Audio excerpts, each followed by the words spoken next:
Here in a second. It's been a busy summer for the Mavs, with Cooper Flagg being the #1 overall pick, second youngest #1 NBA draft pick in history.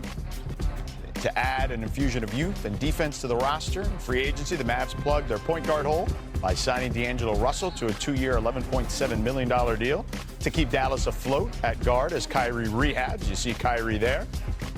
He's been working out in South Dakota while rehabbing his torn ACL.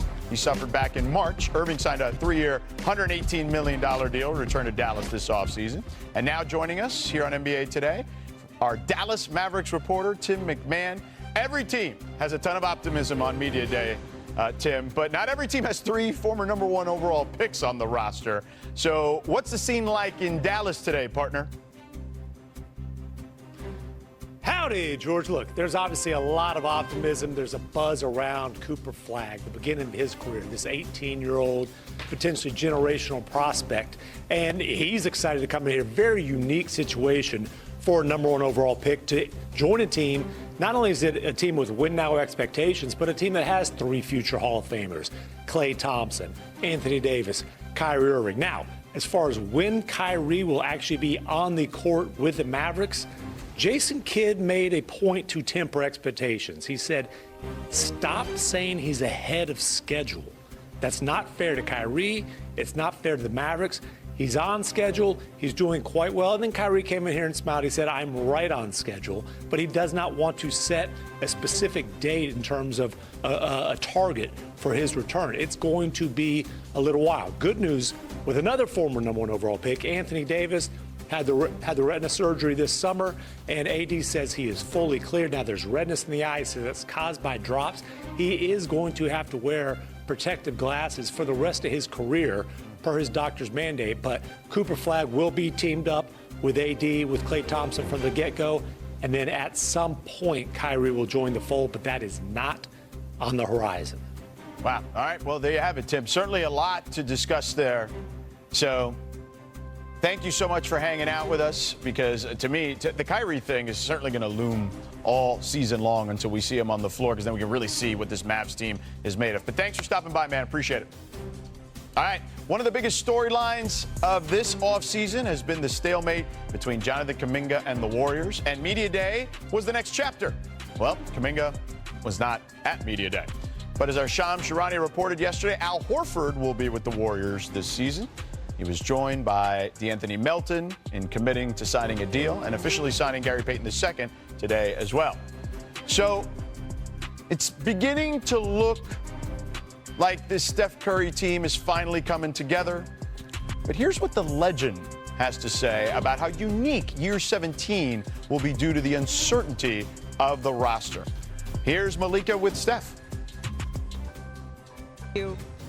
Here with Warriors star Steph Curry at Media Day. Media Day number 17, is that right? 17? That is right. I'm saying it out loud more and more to make it feel real, but it's special. Cool opportunity to climb the ladder again. 17 Media Days. What makes this one different?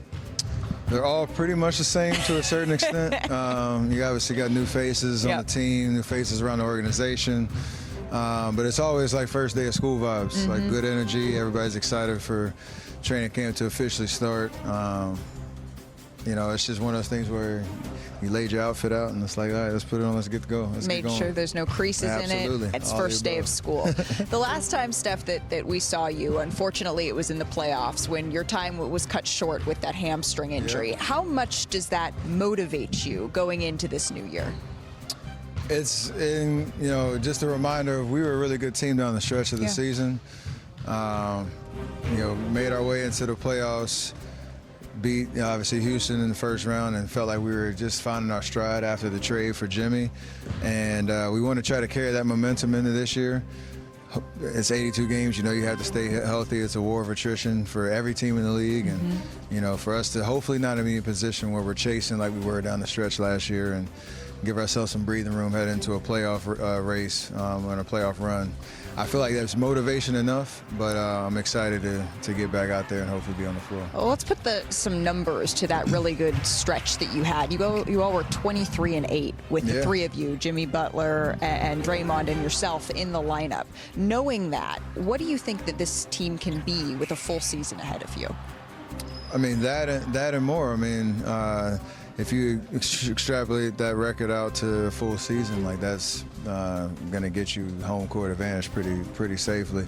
And for us, like, we know when we're healthy and you're going toe-to-toe against anybody in the West that we feel like we have a really good chance. And, hopefully with some kind of, rejuvenated energy around that identity, we don't have to really figure much out. It's just, can we, put it all together again and do it for a whole year. Draymond told me that this may be the most crowded he has seen the Western Conference, and that's saying something because every single year it feels like we're talking about how crowded the West is. What do you think? Where does this stack up over the course of your career? It's definitely the most competitive top to bottom. I think there's always been your favorites, but you could argue probably 10 to 11, maybe 10 teams, 11 teams that legitimately you could talk yourself into. The case of them representing the West, and we want to obviously be a part of that group. But it's just, can you get off to a good start? Can you find your identity as quickly as possible? Our collective IQ and experience hopefully can carry us, mixed with some of our young energy. For us, it's a great challenge. And for us to still be relevant after all these years and trying to keep putting it together, that's what we're most proud of. I don't know if it's just relevant. It might be even a step more than that, right? Do you look at yourself still as a top 5 player in this league? I don't ever want to limit myself to anything. And so I feel like I still can, lead a team to win at the highest level, whatever that ranking is. The idea that there's, like you said, in the West, there's some superstar talent. There's teams that have been doing it. OKC, the reigning champs. You got Denver's who have tried to retool. You go down the list. And for us, and for me, to be able to put myself in a position where I know night in, night out I can perform at a high level. That's what you put all the work in over the summer. And then putting it together with my guys and figuring out what our chemistry is going to be like from the jump. I'm excited about it. Well, speaking of that chemistry, Steve Kerr may have to suit up for some of these scrimmages early on in this training camp because not everybody's here yet. Y'all are waiting on a couple of people, right? Yeah. What have the conversations that you've had with maybe some other guys, even Jonathan Kuminga, the guys you're hoping to get a little bit later in this training camp been like? They've been positive. I think we understand being around this thing for as long as we have and how unique of a run this has been, that we're going to find ourselves in some wild situations. You'd like to avoid it as much as possible, but the business of basketball it's a tough grind. Nothing ever is as straightforward as it may seem, and so for us just to be able to say whoever's in that locker room when we get here, we're committed to the goal of winning. We know how much everybody is going to bring to that journey, and there's a lot of value in there in respect to the 82 and get into a playoff position. Everybody's going to have a part in that. So be committed to it when you're in there, and the business stuff will take care of itself.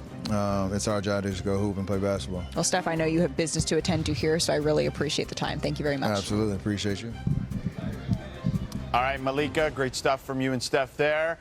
All right, Perk, got to ask you, what's Chef Curry going to have to cook up this season to reach the expectations that they have for themselves?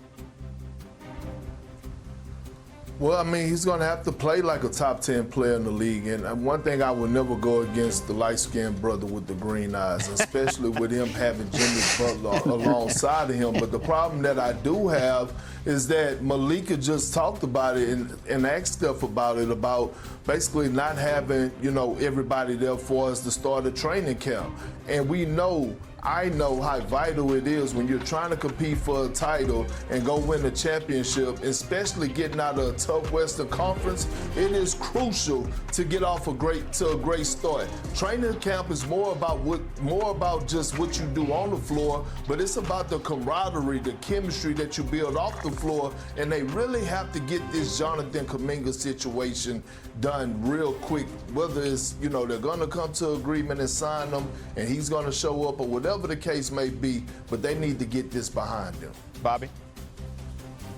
Yeah, I mean, I think we have to look at what they did after the Jimmy Butler trade last year as far as being one of the best teams in the Western Conference and what this team could have been if Stephen Curry had remained healthy here. I think I look at big picture for where this Warriors team is. If we're looking at tiers in the Western Conference, I think they're in the tier 3 among all teams. Oklahoma City's in tier 1 by themselves. And then we look at teams certainly like Houston and Denver in that tier 2. Clippers, I would also put there. And then them and the Lakers in tier 3, but certainly with room to improve to get to that tier 2. My big concern with Golden State is, as Perk just said, the Kuminga situation here. We're going to get some clarity on that by Wednesday, October 1st, when that qualifying offer is set to expire if he takes that or a new deal. And then also the age of this roster when you have 4 players, now added Al Horford, who are in their mid-30s, who are going to play a lot of minutes during this year. If they can get that Kuminga situation resolved and kind of block out the noise, yes, I do think this Golden State team can be one of these teams that can contend with Oklahoma City in the Western Conference. Yeah, well, that's just a couple of days away.